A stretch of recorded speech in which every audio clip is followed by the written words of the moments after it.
Welcome back.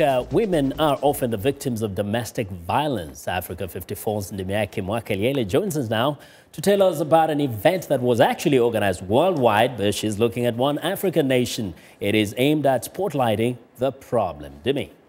Well, thank you, Vincent. Yes, millions of women worldwide used last week's Valentine's Day, which was Friday, as a day to highlight the pain caused by domestic violence, and Sudanese women were a big part of it. Al-Afad University in Khartoum was the scene of hundreds of women, children and some men dancing and singing their way to empowerment in a well-orchestrated display as part of an annual global campaign to help end violence against women. The 1 Billion Rising campaign was started in response to grim statistics that 1 billion women, or 1 in 3 women, will suffer sexual or other violence in their lifetime.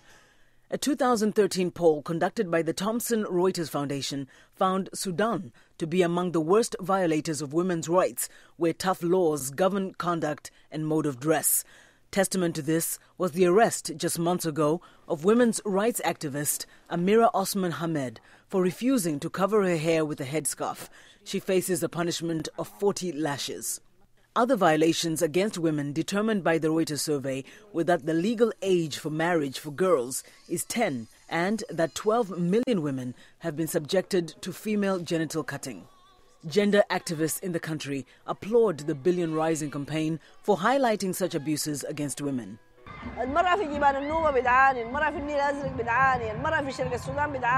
The women in Nuba Mountains, Blue Nile, Eastern Sudan, and Western Sudan are still suffering. So I wanted to launch a campaign to raise awareness for women's rights and gender-related laws. There are many other problems that we face as women. The government should provide the basic needs, such as water, food, education, and health. The dancing and singing masks the extent of the violations against many women in Sudan. Under Islamic law, they are subject to floggings for crimes ranging from drinking alcohol to adultery. However, many say the vague laws on women's dress and behavior are enforced inconsistently. Student Khadija Osman says she's hoping the campaign will result in change. We are trying to raise awareness against all violence committed against women, whether verbally or physically. This is not just a dance party, but we, through dancing, express the feelings that we have kept inside. We express our feelings through dancing, and we encourage others to do the same. 1 Billion Rising was started by activist and award-winning playwright Eve Ensler and is marked around the world each year on February 14th, Valentine's Day. Well, for more on this now, we're joined here in studio by May Abdel Nasir, an Atlas Corps Fellow who is attached to VOA's South Sudan in Focus. Thanks so much for joining us today. Thank you, May. Now, last year, this time, you were actually in Khartoum and you participated in this 1 Million Rising. What made you want to participate? Firstly, we have, before I will answer your question, UN statistics, they are mentioned. There are more than 1 billion women in current time. They are suffering and facing domestic violence. Right. So in Sudan, as many reporters, they are saying Sudan is the worst country. They are keeping the rights for women. So the last year, the Afad University, they do the V-Day in the Valentine Day to say to all the world and for the Sudanese society, the women, they are suffering from violence, domestic violence, not by condition to be beating, but it's including a physical violence, like a sexual violence, because we have an FGM, for example. So we have between 3 women, we have 2 who are suffering from sexual violence, for example. We are suffering from social violence. We have culture violence, you know, and many shapes of violence. So we are dancing this day as I think it's an innovation method to express about our view and our opinion, to say stop violence against us, against stop abuse, and even now, stop harassment against girls and women in Sudan. Was this considered a bold move? This was the first time that Sudanese women were arranging such an event. Was it considered bold, and what does it signify that women came together like that? Okay, the last year is the first time, and I can't say it's a feminist organization. They are organized for this, but in Sudan, even the civil society organizations, they are all arranged for this day. If we say, if that make some change or some good voices, I say yes, because when we do this dancing in this day in Sudan, you know, our society a little bit, they are conservative. Yes. Okay.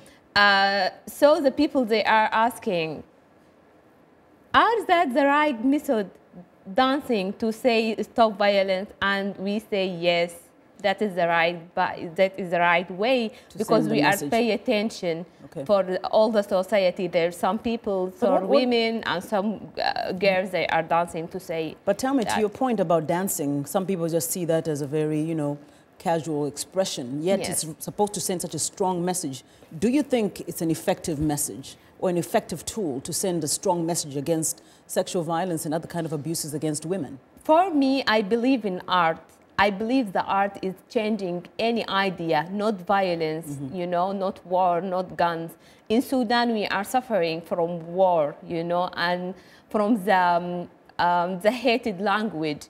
So I think the art is gathering all the people on one heart to be one in one unity and to do the change. Because that, I think, not just singing or just dancing, but I think any kind of art can make change in any society. So tell me, what kind of change can it make, and where would this change, where are you focusing this energy?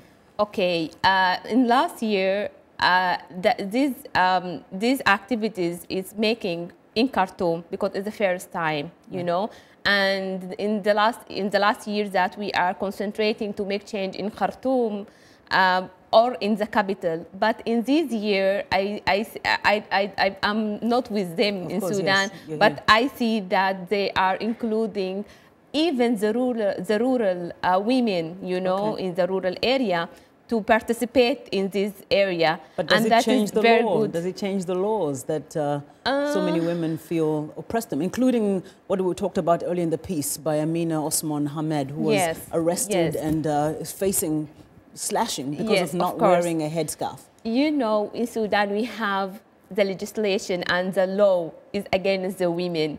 And we have an order public law in Sudan. We have many of laws, like a flogging for an address code, for example. And that's what Amira Usman faces. She faces court. Flogging. Yes, flogging, and she go to court because she didn't put a scarf in her head. For that, you know, she arrested many times, by the way. This is not first time, the last time. Before that, she arrested because she didn't wear a scarf. So in Sudan, like Amira, there's thousands of women. Every day they are facing flogging and lashing. And in the law, that is very, very bad thing. We have stoning. But stoning, yes, in our legislation. There's a long road ahead. And, yes, you know, anyway, we have to end the conversation here. Until now, they didn't apply on anyone, but it's still we find it in the law. Okay, well, hopefully it will change soon. Of course. Thank you so much for sharing the perspective with us. That's May Abdel Nasir, an Atlas Corps Fellow who's attached to VOA South Sudan Focus and joined us here on Africa 54.